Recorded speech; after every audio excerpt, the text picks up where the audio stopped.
সেদিন সকালে হ্যাঁ কত সুন্দর ধনুক, এটা দিয়ে আজকে সারাদিন খেলা করবো।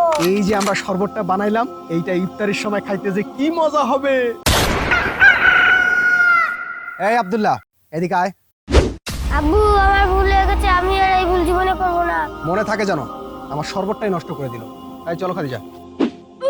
এই আব্দুল্লাহ, আমরা ইফতার আনার জন্য বাজারে যাচ্ছি, কোথাও যেও না কিন্তু, বাড়িতে থাকবে, আমরা বাজার থেকে আসতেছি, ঠিক আছে? ঠিক আছে আব্বু। আরে খাদিজার ওনাটা চাকায় ঢুকে যাবে।